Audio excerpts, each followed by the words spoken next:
No audio, keep talking. There you go. Hi, I'm Michael Fitzgerald, and I'm a journalist who was asked to moderate this panel because I wrote a piece on where the loft is now. It got published last year in CSO magazine and just won an award. You guys are award winners, or something. So, thank you. My job is mostly to stay out of your way and also to make sure that they don't get boring. I have a big task ahead of me. Please throw fruit at them when they do start to fall off track. Basically, what we're going to do here is we're going to talk for an hour about issues that have emerged from the days that the loft was being formed in the security field, and we'll talk a bit about where they are. And we're going to have them start by each of them is going to introduce himself. They are going to talk about what their handle was, whether they're still using the handle now, why they picked the handle, whether they're still using it now, and what they're doing today. They have 2 minutes to introduce themselves. They can all take a drink if they succeed in keeping it under 2 minutes, except Mudge, who can only drink if he does not exceed 2 minutes. Okay, so take it away, guys. I guess I'll start at the end. Chris Weishopel, also known as Weld Pond, not formally known as, because occasionally people still refer to me that, and there's nothing shady that happened that I'm trying to hide from. The name originally came because I was forced to pick a name to enter a BBS in Boston called The Works, and they said, "We don't allow anyone to use their real name." And I said, "Ooh, this is going to be interesting." So, but then I said I have to pick one, and I really wanted to log in, and so I didn't spend a lot of time doing it. I just had a map on my wall, and I pointed at the map, and I pointed to Weld Pond, which is in I think it's in Braintree, Massachusetts. I've never actually been there. I was living in Somerville at the time, and so it's completely goofy and random, and it just seemed to work, so I stuck with it. And so what am I doing now? I was one of the ones who actually stayed the whole purgatory of that stake, I guess. Good times and bad times. Lasted the whole time from when the loft was there until the company got sold to Symantec. And then I was at Symantec for another year, and now I'm working with Christian Ryu down the end, and we are the co-founders of Veracode. Thanks. You may take a drink. I'm John Tan. I picked that name because of the safe company that protects the crown jewels for the royalty in London there. The John Tan Safe Company. So that's just a physical security reference. And for the same reason everybody else has done it in the past is just be anonymous online, for one thing, to protect your identity in the same way that just makes common sense. You tell your children to do the same thing, right? So, and now I'm in the finance industry again. I spent 10 years before Loft in finance, and after at stake, I'm back in the finance industry once again. So. You may also take a drink. I should have brought alcohol. I'll drink from that. Sweet. Cheers.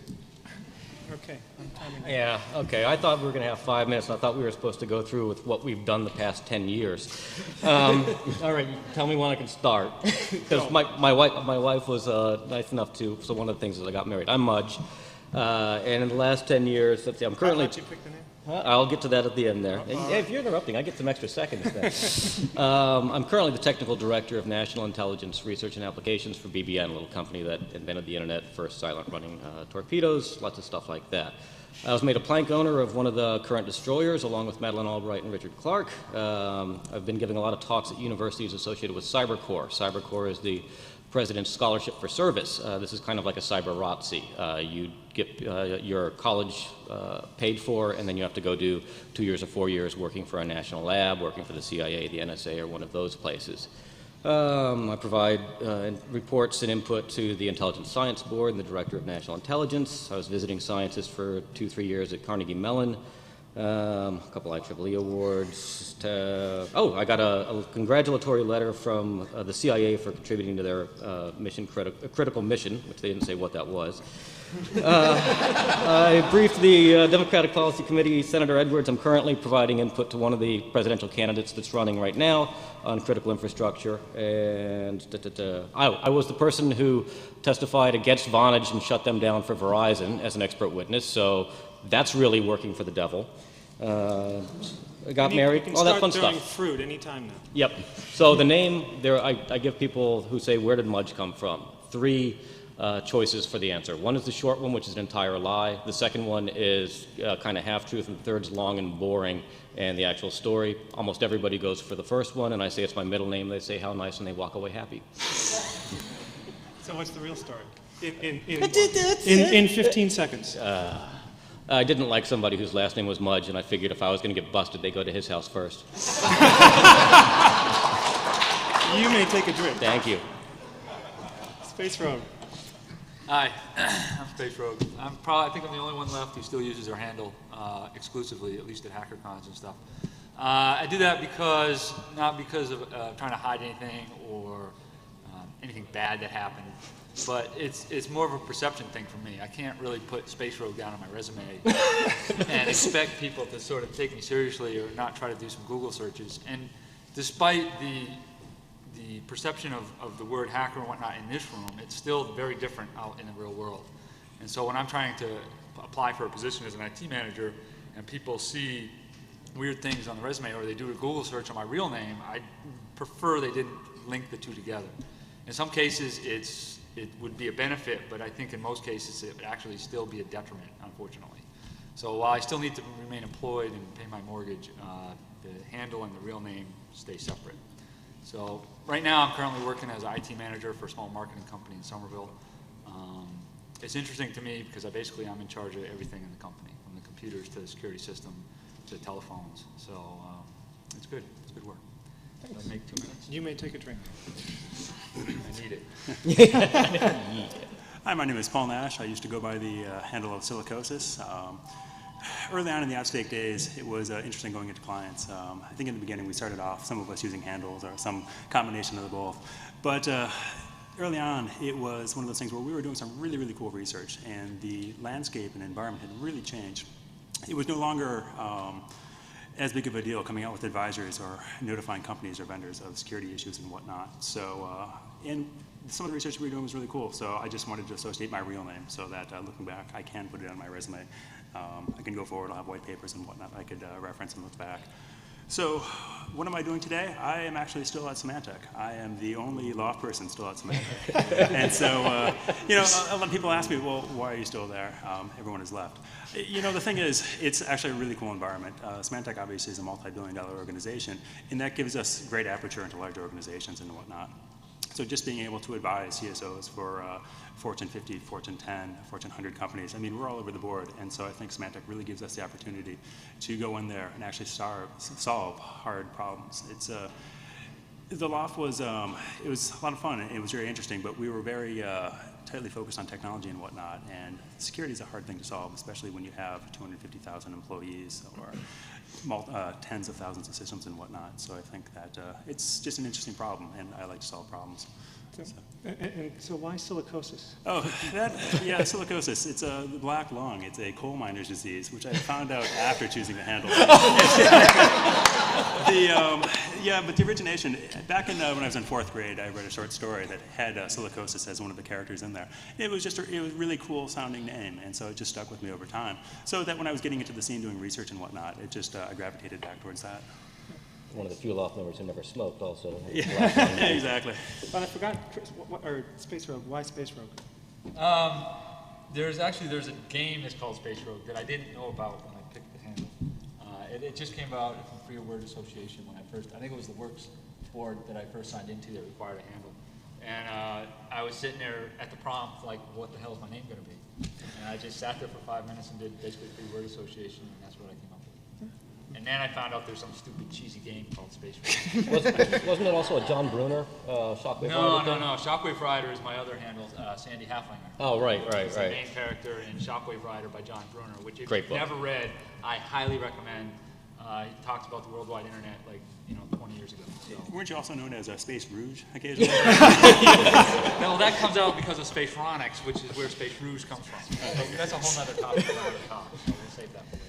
You can take another drink. I can take next one. Dill. All right, Dill. I've gone by Dill, DilDog, a bunch of other DilDog G. unsavory names. I guess. Yeah, I don't really use a handle anymore. I've mostly been in a cave writing code for the last few years. I did a lot of work over the course of years at Stake and now at Veracode on decompilation technologies, making sort of the theoretically possible decompilation process actually tractable for analyzing large binaries. The name DilDog. I wanted to pick something that sounded Dirty. well, not unoffensive. I guess that's not the word I was looking for. I don't know. I'd seen a lot of handles like names like Evil Superkiller or Lord Digital or some other thing that was just too, maybe pretentious. I wanted to have something that was approachable. So I picked the name without quite realizing that it needed the hyphen in the right place. It's like the experts exchange. If you take the hyphen out, it's expert. Anyway.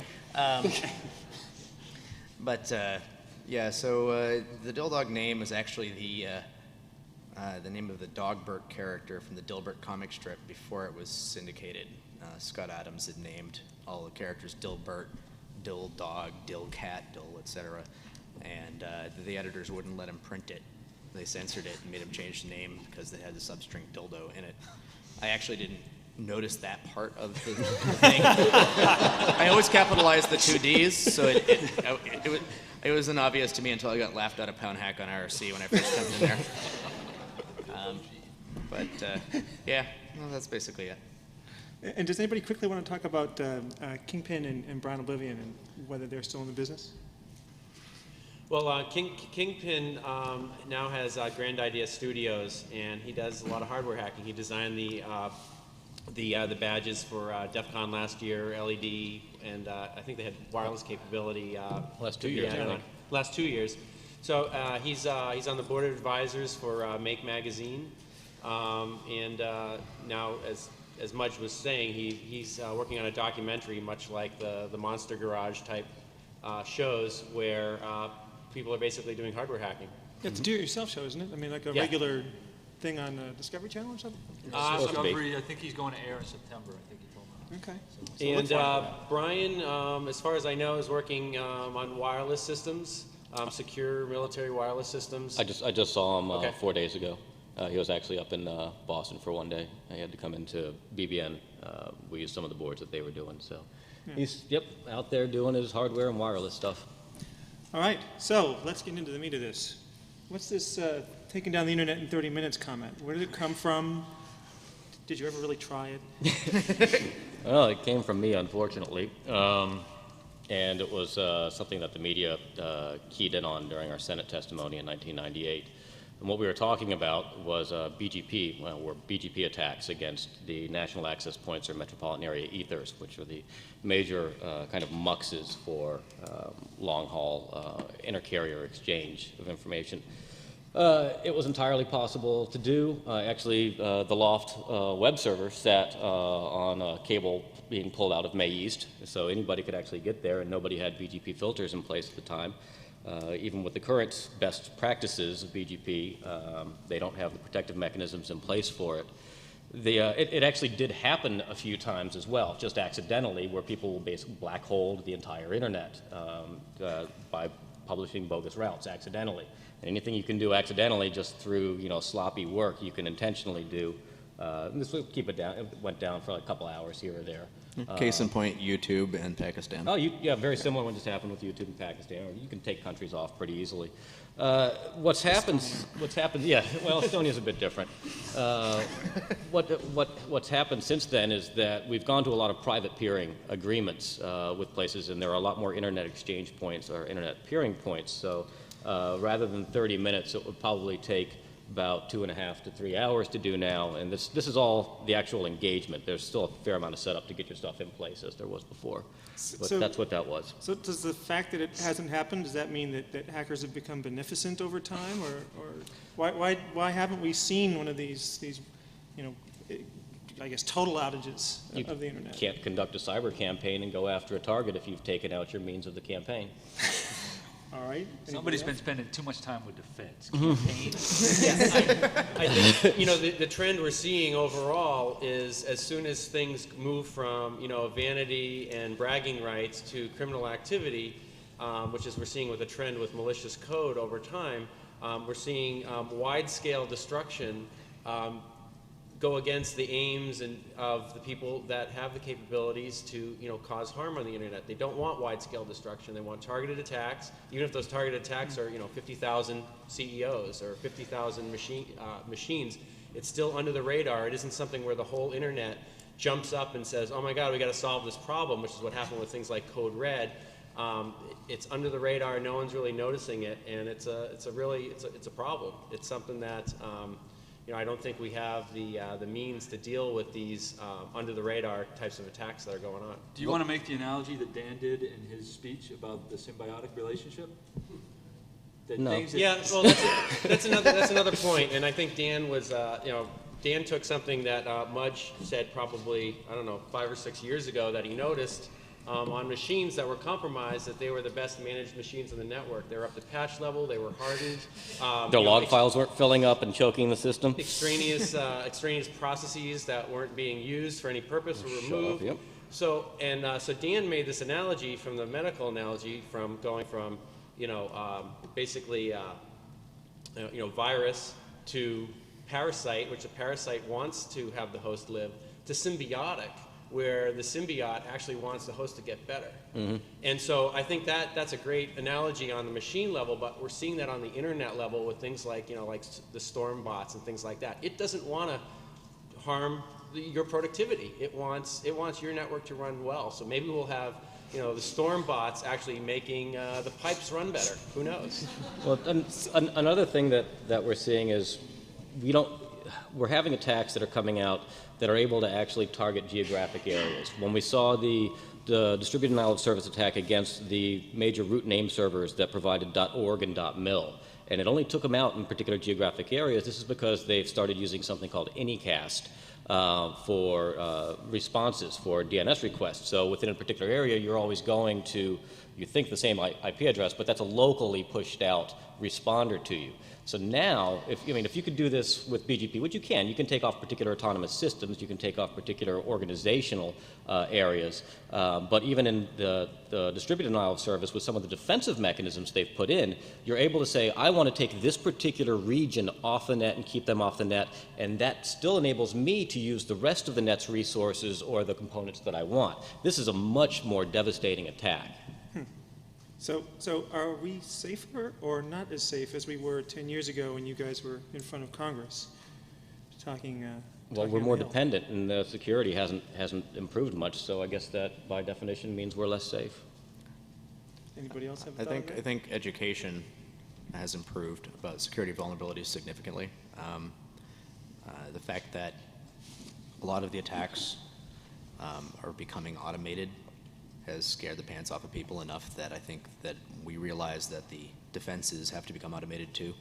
Otherwise, we'll never keep up. Yeah, but your education level varies depending on your audience. Yeah, I mean, clearly. your audience is probably, your education level is probably pretty high. Well, My audience, they need There's the people that consume code and people who write it. You know, if you don't write bugs as much, then there's less problems to exploit. You know, this may be just a simple linear factor. There may be always configuration issues. You know, there's always the human element, and we do have to find ways of dealing with that.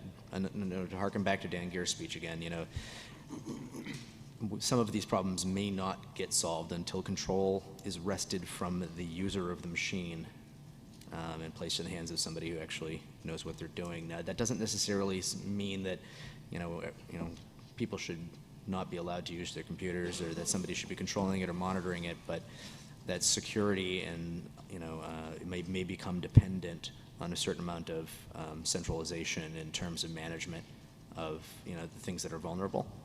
It's a thought. I also think that to some degree we are a lot better. I mean, if you look back, back in '98, not many companies had security contacts and whatnot. They had no internal process and procedures around receiving vulnerability information. And I think that's really changed. From an operational standpoint, I think companies, some companies may be better off than others, but for those that are controlling some critical assets or have some very valuable information and whatnot, they have a lot of the process and procedures in place to actually handle the incidents. Because there's always going to be 0 days out there. There are always going to be vulnerabilities and exploits and whatnot. But you really need to have the strong process and procedures on the back end to know what to do and how to correctly handle that situation. And I think that I think there's a huge increase and maturity around that over the last 10 years. I think that there's still more work that needs to be done, but I think that we're better off from '98. Except for the utility sectors, because SCADA and DCS is just an abomination. Not skater. Well, it's funny. It's been making the news recently, and this was something that the L0pht had an article that was in the New York Times around the time that we had testified to the Senate that we could shut the internet down in 30 minutes. And I said, I can get into the plant control and plant information networks of 30 utility grids that actually have nuclear generators on them. Yeah, like core goes up, core goes down. Nobody cared. Core goes up. And so now we're it's finally coming up there, but we've moved from these dedicated systems to Microsoft boxes talking Modbus and L0pht on their serial networks, and the stacks alone for these systems won't stand up to like an Nmap scan. But we're spending billions of dollars and maybe tens of billions of dollars in certainly the corporate community, corporate world on security, methodologies, on products, on, consultants. You're kind of saying, it sounds like you're kind of saying that at least in some sectors of the economy, it's irrelevant, or it hasn't made a bit of difference. Yeah, out of sight, out of mind.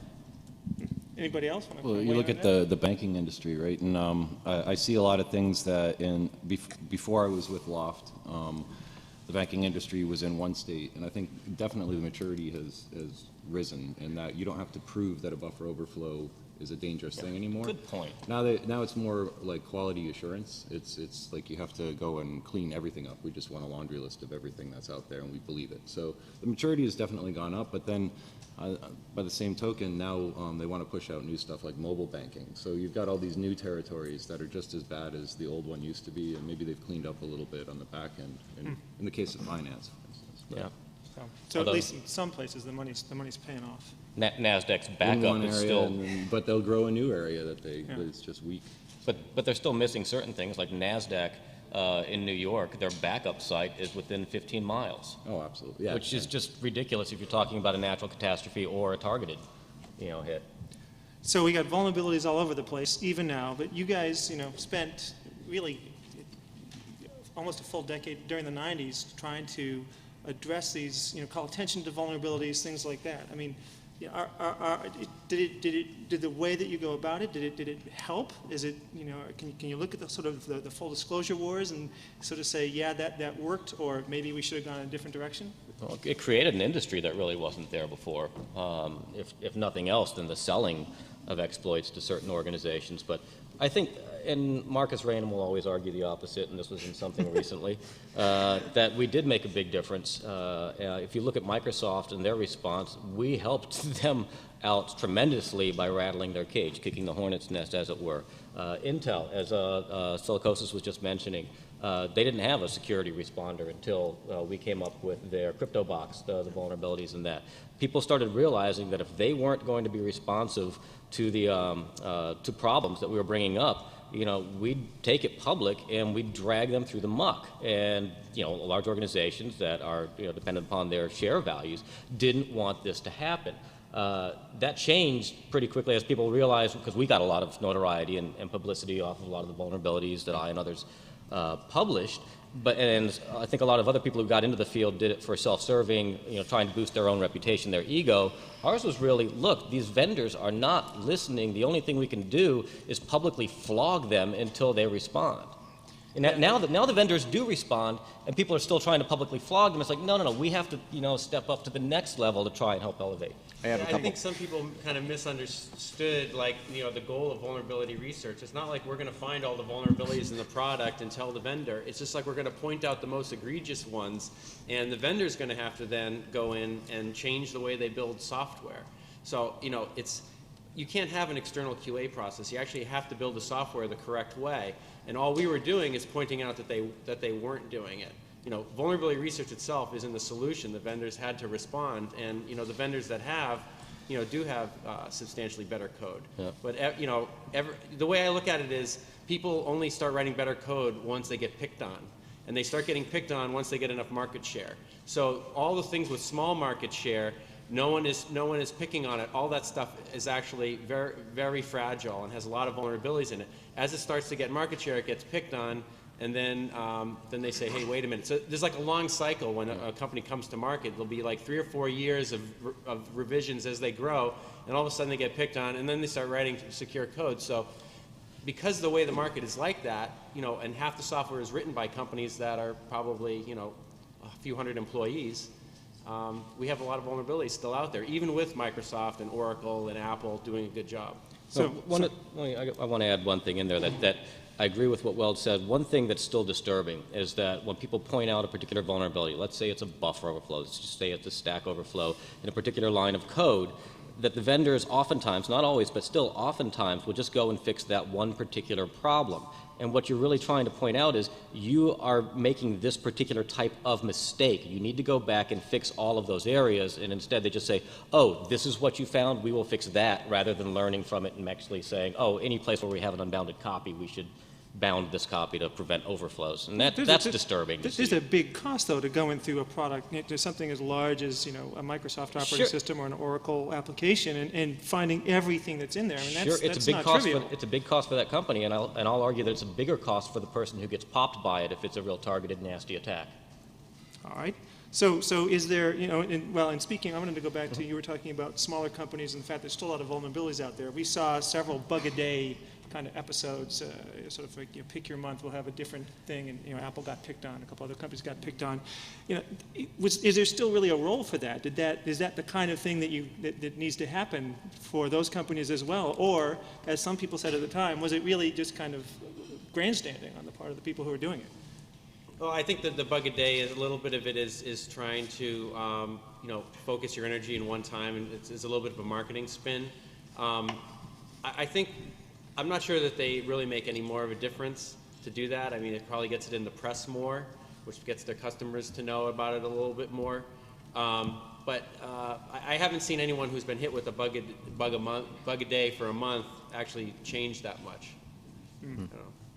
But it took a long time for Microsoft to change. I mean, you guys you and others pounded on them for a long time before they finally said, we're going to spend $1 billion and fix this. When did you first the Tower of Windows overflows? Send the IE overflow to the first IE overflow was when? Yeah, the Internet Explorer 4.0 had a overflow that I did a while back, was the res overflow. I did a stack one, I did a heap one with the MK overflow. Those two came out within like a month or so of each other, and it was like 1997.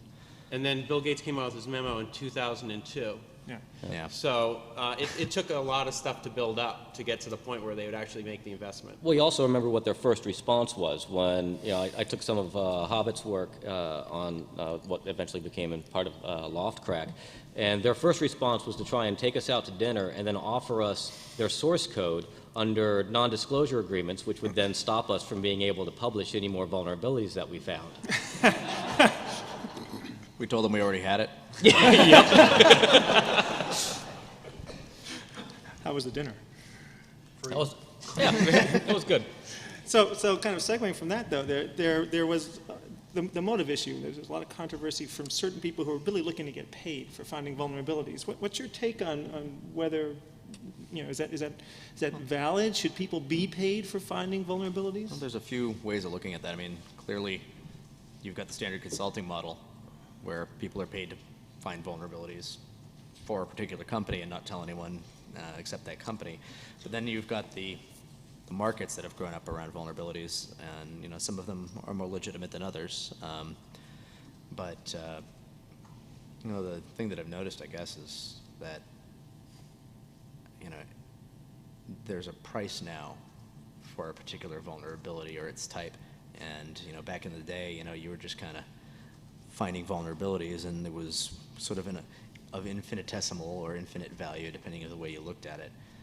Nowadays, you know, a particular overflow on a particular platform is, you know, $70,000, and that generally would suggest that someone else is making a penny too somewhere off those vulnerabilities. So I have to ask the question: you know, does, you know, a vulnerability sharing market result in crime or not? Well, as we were mentioning when we talked right before the panel, people should be paid for their research. And this is cognitive dissonance for me, because I'm of the mindset that you should be sharing all the nasty, dangerous details of it, even if there's not a fix. Because if people are at least aware of it, they can potentially mitigate the effectiveness of the attack, even if there's not a defense against that particular attack, by moving resources, changing network ACLs, et cetera.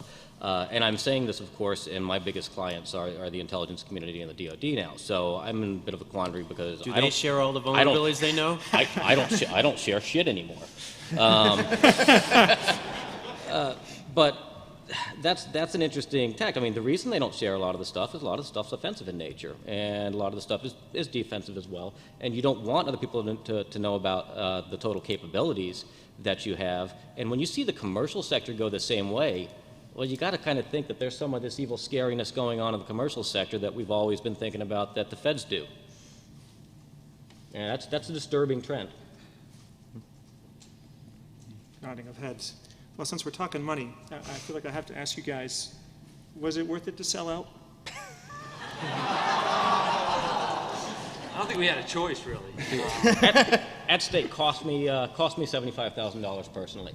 It wasn't free. It was not worth it. I think that you have to, you know, look at what was going on at the time. We weren't in a vacuum. This industry was becoming a professional industry. People were getting paid to do this kind of research, and it was becoming the whole idea of security research was becoming commercialized, whether we liked it or not.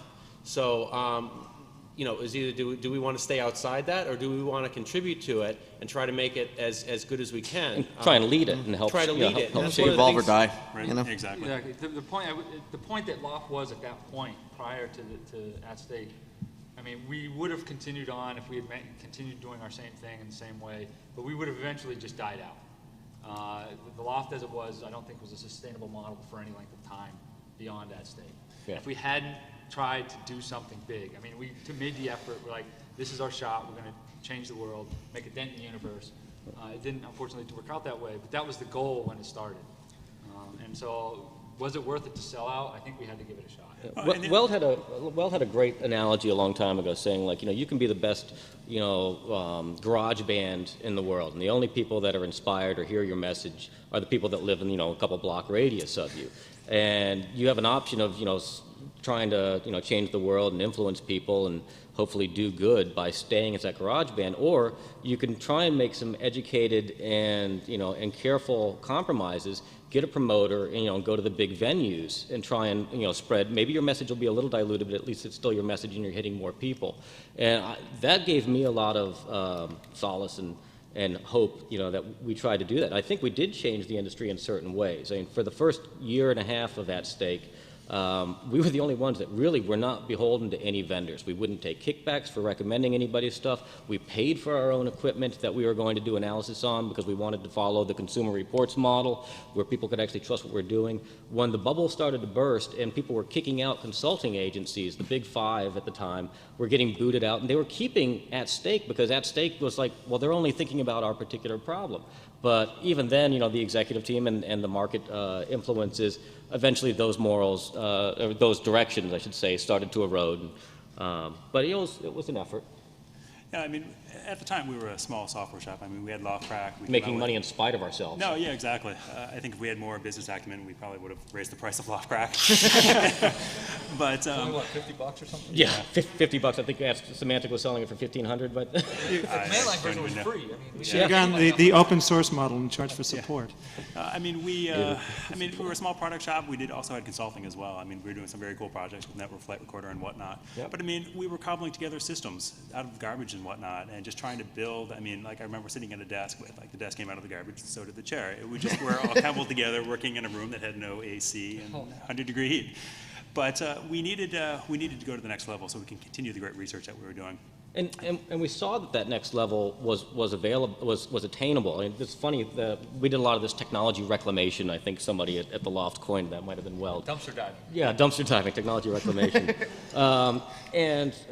At one point, I was doing some work. I was running training classes at the NSA and some other things, and word got around to the National Security Council and the Executive Office of the President. So I convinced the other L0pht guys that we should allow these feds to come over to our secret establishment as a sign of goodwill, so they can see that we're not a risk, and we're not a threat to them. Hopefully, we'll actually even be able to call in a favor if, other agencies like the FBI hated us, got riled up and didn't know how to take us. And so we give them a tour, and Richard Clark was there at the time. This is like, what, 97, 6, something like this, around there. And they walked outside, and they all kind of like grouped together and started talking in huddled whispers. And we're watching them go, and we're like, what the hell's going on? What are they whispering about? They could have gone back to a skiff. They could have gone back to D.C., talked about this. So, having enough Irish courage in me at the end of that evening, I said, I'm going to put an end to this. So I just go tromping over in the middle of the discussion and say, we invited you into our house. We opened up the kimono and showed you everything that we were doing. And now you're whispering and you're making us all nervous. You have to tell me what you were just talking about. And they all kind of stepped back and they looked at Dick Clark, and until that point, I don't think we had realized that he was kind of the head honcho. He said, all right, I'll tell you what we're thinking about. The CIA and other folks have been giving us briefings saying that what you've shown us and what you've accomplished is only doable by funding from a foreign nation state. And you've changed our threat model. And this is great. I mean, it's scary, but you've really changed what we have to think about as far as, this was wonderful things. Of course, he followed up with so I have to ask if any foreign nation states approached you and offered to pay for your services. And I said, no, but if you'd like to be the first, we're willing to entertain it. We had that nice Russian radio company that showed up right next door. Yeah, the Russian mafia right above us Right with all next their door to the antenna farms. L0pht, there was a Russian radio station next door that had a satellite uplink. We were always a kind of like, sweatshop what the hell are they doing in there? Yes. Yeah. Never saw anyone ever go in or out. No. So I was curious whether you think that the model that you try to do with At Stake, could it work now that we're not in that kind of recession era, really in the technology market, a depression almost? If you start a company, try not to tie revenue to headcount. Try not what? Try not to tie revenue to headcount. Yeah. Okay. All right. I don't think so. I think the thing that was accomplished, well, the thing that I take most pride of for At Stake, which there's a lot of it I'm not fond of, not happy memories, was that we did influence the consulting field at the time, and we did kind of introduce the kind of McKinsey, Bain, high-end technical research, and I think that other companies like Frank Height's organization, Leviathan, with Matt Miller, Escape from the Metasploit project and everything, are able to do now because of that foray that we went into. Can you do it again? No, because the industry has already changed that opening and that influence that we had. There's other areas to be influenced now. So some of you have taken the further selling out step of getting married. How has that affected your hacking life? Not at all. What was the line? No longer client number 8? Sorry, honey. That could be a chilly evening for you. That's why we have this conference right now. I'm married to the director of it. So. Yeah, I think it's interesting. I mean, I'm now, when I first started doing the L0pht stuff, I was single at the time. Now I'm married and I have 2 kids. So, I just change focus now, and now I'm looking at my 2 sons, and it's we play a lot of games and exercises and whatnot, just trying to inspire creative thinking and just creative problem solving. just to get them to think different and just come up with different approaches and whatnot, solving problems. It's not always a linear path to get from point A to B, and just trying to encourage that at a young age. I think that's, in my mind, I think that's the future. Your kids are really lucky to have you as a father. I'm serious. So, and being a dad has been good for your hacking, it sounds like. Yeah, and actually, yeah, my youngest son is actually a perfectly good fuzzer who's actually found some problems just by mashing at the keyboard. So it's interesting. We found some interesting Mac problems. Well, has this been your experience? Well, I think I was the only guy who was married when I joined the loft. I'm the oldest, the oldest of the group. Well, wasn't Count Zero and Brian Oblivion got married while he was at the loft? Brian Yes. Levian's wife who kicked you guys out? Well, actually, the way that we started with our space was actually Brian Oblivion's wife, who kicked him out of.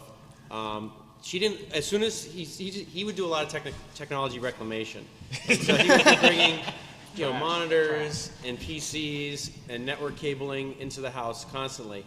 And then when he started to stack it up in the bathtub, that was the limit. She said, sink. "You really have to get this stuff out of He ran his here." BBS out of the kitchen cabinet. Yeah. So that's actually how we started. Was Brian Oblivion's wife had a small loft space in the south end of Boston where she made hats. She was a hat maker, and she's had the hat business wasn't doing so well. She said, "You know what? I can rent half my space to these guys. They can, I can get my husband to take all his stuff out of the house," and that's really how it started. Yeah. But I just got married this last August, first time, only time. I never intended to get married, and I met a brilliant and beautiful mathematician who now actually will do my math for me. So it's been great. Now I can actually say, honey, this is what I'm doing. Is there a neat mathy way that you can represent this in an algorithm? And so the work just looks that much more professional. And actually, you didn't get to finish. Did you? Sorry. Did it help your hacking life to have a spouse? I'm not sure if it ever really helps. So, but I think she was, she was definitely motivated me to make the at stake transition. She's like, you love doing this. Why don't you do this as your full-time job, and make a run at it. So. I remember picking you up when we were going over to Battery. You're like, do I wear a suit? And both your wife and I were like, when we're asking somebody for $10 million, you put a fucking suit on. Yeah, she was like, I like this guy. So the other thing that we had sort of talking about was the idea of security vendors, and are they selling snake oil? And what do you think? I mean, is the AV market really not very effective in intrusion detection, all the kind of areas and sectors within security? There's an awful lot of hype and a lot of confusion. As someone that works for a security vendor, started one. Selling out again. Selling out again. This time with feeling. Yeah, I think it all has so many promises you make. If you are honest about what you're delivering, if your product is transparent such that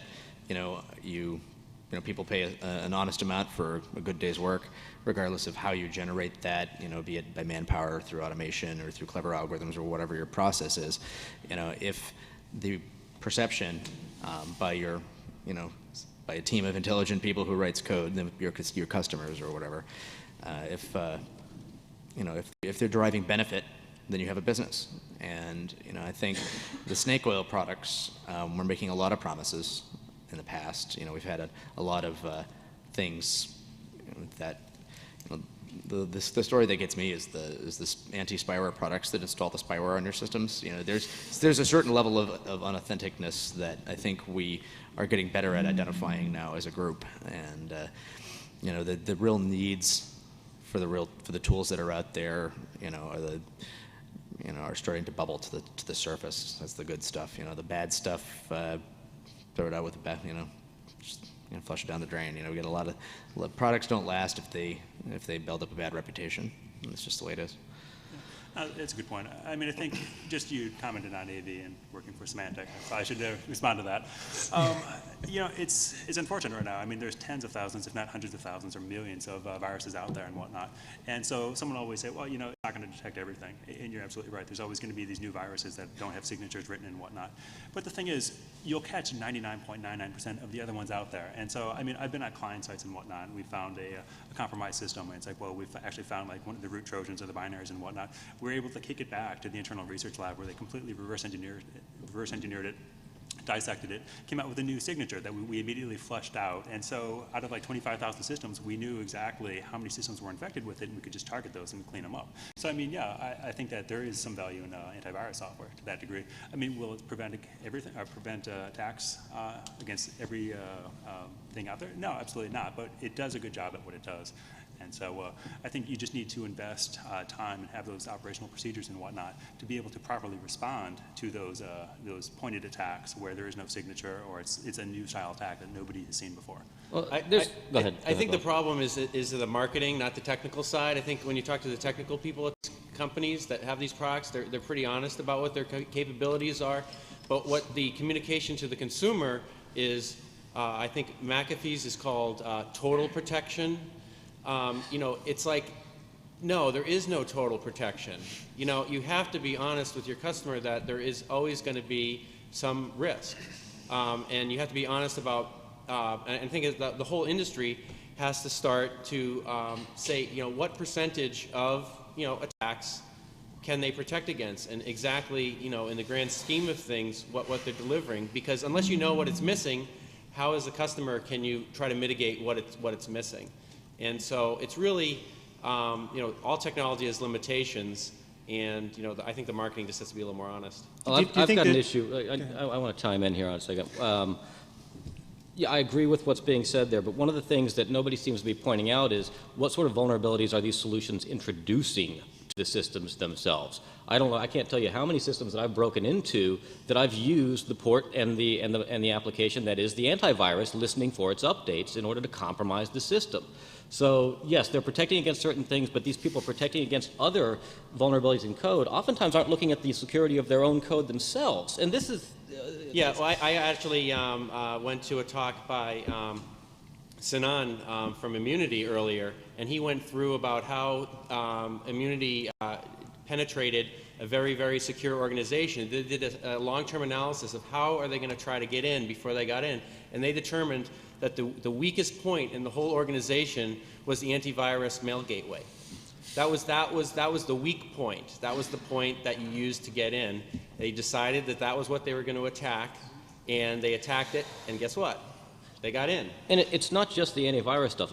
Unfortunately, there was a trend for a while of doing these roll-ups of all these kind of disparate security solutions and then trying to loosely bundle them together with some really bad glue logic and duct tape. And now you have all these extra moving parts and extra inflection points that, as a complex system, complexity in the security field, you know, that's an anathema concept. You don't even have to worry about the complex systems. I mean, there's a recent case in point where there's a bunch of USB drives that were recently shipped that used the RFID chip and security and encryption. And this was, you know, plastered all over the packaging. Secure, encryption, you know, true data with us. Kind of find out the encryption was really only used for the RFID chip. The data itself was simple XOR. So, and those sorts of things are on the market right now. Mm-hmm. The end user consumer has really no way of knowing, has no way to believe that packaging, and there's no rules or regulations to control it. Well, and actually, I wanted to actually, as our two IT people on the panel are our two sort of people working in companies who are being sold snake oil all the time. You know, Tan and SR, can you talk a bit about whether there is more realism in what companies are presenting to you, at least in corporate environments, and you know, also what it's like to look at this whole sort of security industry from that perspective of the people who are in fact trying to stay secure. Sure. I think like today what I'm seeing, at least from financial industry in terms of snake oil, is one of the things that is being forced on the banks regulation-wise is multi-factor authentication.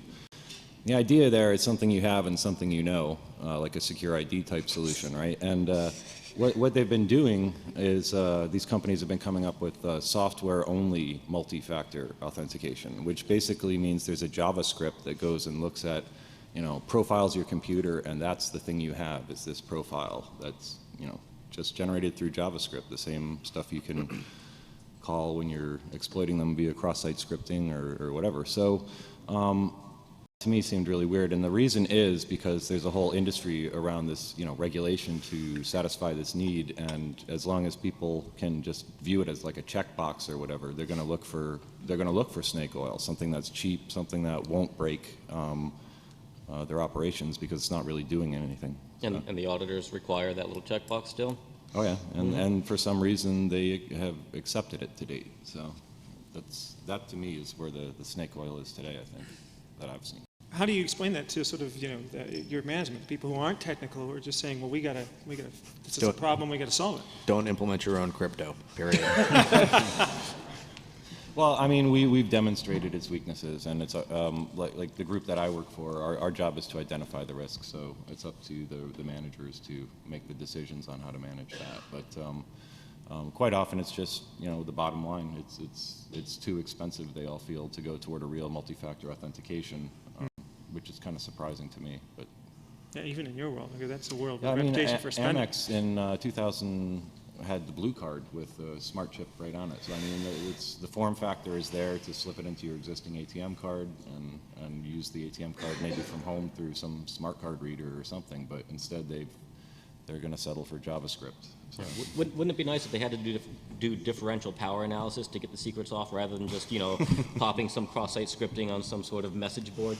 That would be nice. So, and that's how you're in a smaller company. So I'm in you're a smaller probably, company, and I get people trying to sell me stuff all the time. But the one thing I notice now that's probably different from 10 years ago is that when you read the product literature, you always see the word security. There's usually a paragraph on the back page that says, "Oh, secure. We use this, this encryption and this many bits, and we do this and that."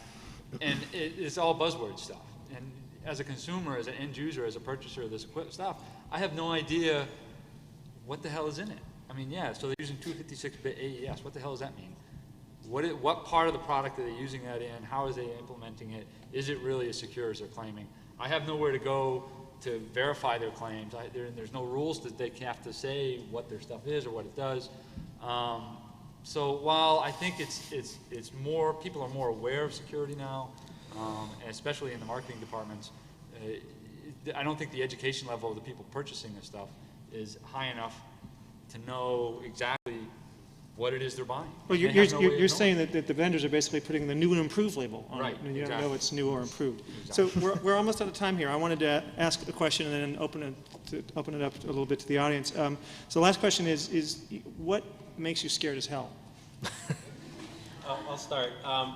What scares me is sort of the proliferation of devices that we're now plugging into our general purpose PCs, like picture frames and iPods and USB drives that are being made in countries like China for basically, the cheaper and faster we can make it, the more I'm going to be able to sell. That doesn't really make a high security device, and we've been seeing that these devices, we came up with this term last night, are coming certified pre-owned. So they're coming with backdoors on them, whether it's by mistake because some employee, brought their laptop into work and sort of infected the manufacturing network, or whether there's actually malicious actors that are using this as a way of owning up a lot of machines and so sort of seeding their bot network. It doesn't actually even matter, right? There needs to be a way to detect this situation. That's pretty scary. Tan? Oh, not much keeps me up at night. He's I drink fearless. pretty heavily and just pass out. So. Mudge. Current administration, and having to get onto a panel with the other L0pht guys after We didn't beat 10 you up. years, given all the pain that we went through and put each other through during certain parts of that stake. Yeah, don't remind us. SR, what scares the hell out of you? James Atkinson. I don't want to be anywhere near that guy. Paul? I think I think some of the trends with virtualization is kind of scary. Before you'd have 200 physical systems, and they'd be all running on separate segmented networks and whatnot. But you're seeing now clients actually want to take those 200 systems and they want to condense them down onto 1 or 2 systems. And so now you have these massive systems with multiple terabytes of data, or terabytes of memory, terabytes of drive space and whatnot. And it has maybe 16 network interfaces, but those are virtually mapped across 200 different systems. So just from a security standpoint, it gets very, very interesting. I think there's a lot of research that's being performed right now on that, and I think that's going to be the future. As companies are trying to cut back costs and whatnot and move towards these virtual systems, I think it's going to be a new paradigm for security and whatnot. A lot of new areas of interesting research and potential attacks. Christian? Embedded systems, things that are getting hooked up to the internet. I shuddered when I realized that, after seeing 8 vulnerabilities in libtiff over the last 2 months, that class 3 fax is libtiff, okay? You send a fax, it's sending it as TIFF, and you know that those low-level drivers are going to be shared all over the place and based on some old TIFF reading code. You got multifunction devices that are bridging the fax network, phone lines with your internal LAN. You got your printer, fax, scanner, multifunction device. Those things are, opening up all kinds of, complexity. I noticed that my DVD player has its own CPU on it, and that CPU has its, firmware that can be downloaded to it by the BIOS or by any other, thing that happens to get in early enough. Ethernet cards are updatable. Just the thought of if somebody going through and trojaning a whole bunch of Ethernet cards and selling them at the flea market is a little scary. So I mean, there's a whole lot of stuff out there that's now, not burned into ROM, but is upgradable, and software that's running in weird little places on CPUs that didn't used to, have its own, memory CPU and bus on itself. So that stuff is really interesting. Thanks, guys. Do we have time to have a couple questions from the audience? Is that okay?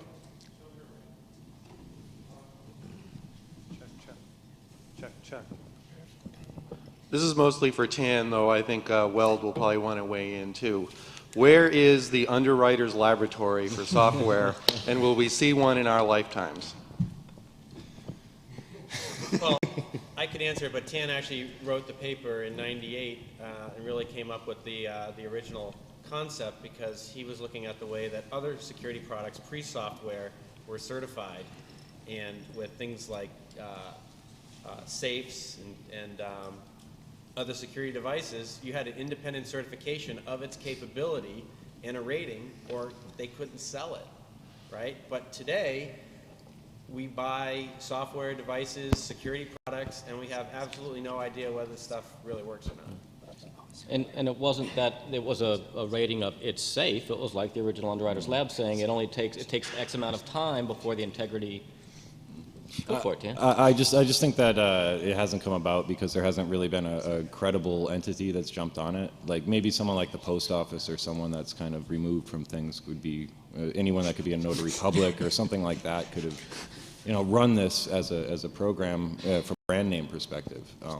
So I don't know if Veracode is looking at doing that. At Veracode, we do have ratings that we can rate software. It's not sort of our main business is doing ratings, but we can produce one if someone sends us software from a vulnerability perspective, not from a does it functionally work. There is one organization which does have that brand, which is getting into this, which is Moody's. And Moody's is coming out with operational risk ratings, and they will, they have a process of certifying your organization at the organization level. So I think it'll slowly happen. It almost happens in every industry. It's a normal maturation. There's also Alberto Savoia, who I think the co-founder of Agitar, has a side project he calls CRAP, and I forget what the acronym is, but you can upload your code and they'll tell you its crappiness level. That's basically Veracode service, but we call it security review. Super crap. Super crap. It's like crap, but better. Only better. Okay, any other questions? I saw some hands out there. Oh, it's down here in the front. Has the loft ever been owned? Oh, that's a good story. Did you guys hear the question? Yeah, Has the loft ever been owned? Well, Define owned. yeah. First off, anybody who ever tells you that their systems have never been compromised doesn't know what the hell they're talking about.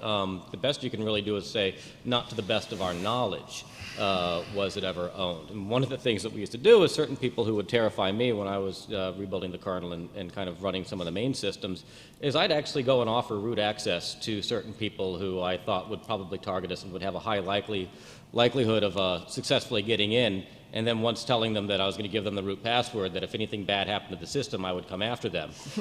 This is kind of like Microsoft offering the source code and trying to put you under an NDA. So we learned from certain things. We did on one April Fool's, April 1st, we owned ourselves and defaced our own web page and got a lot of people calling up and laughing. And we did run a bulletin board system as well. And that one was outside of our internal network, did not have any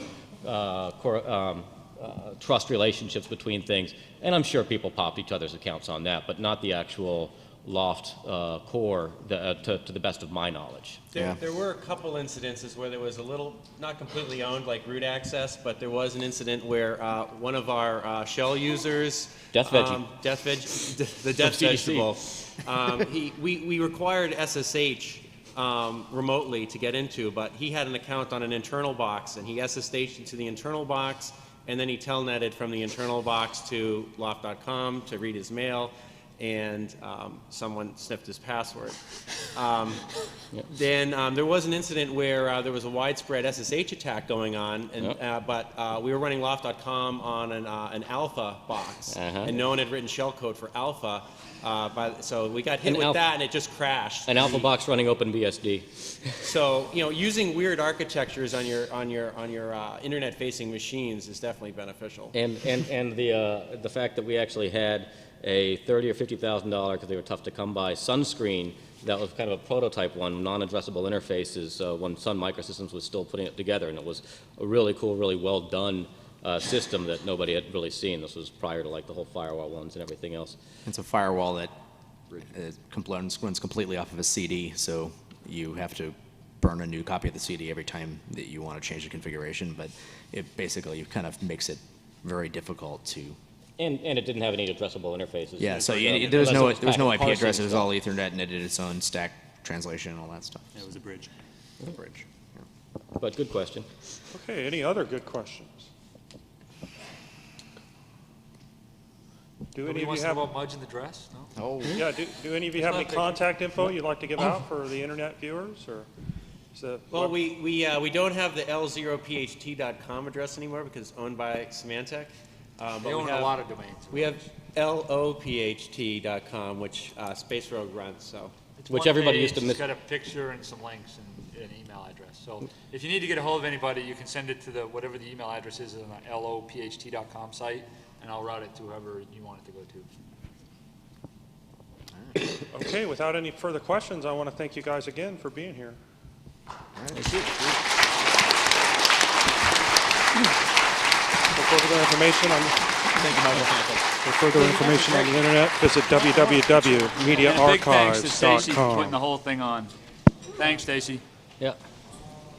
And also, don't forget, we do have DVDs of presentations. If anybody's interested, they're right outside the door, 20 a piece or 10 for 100.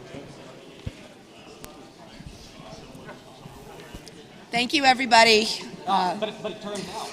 We're going to put the slides online. Check the website in a couple weeks. Sessions are outside, and thank you for being the founding attendees of Source Boston. Check.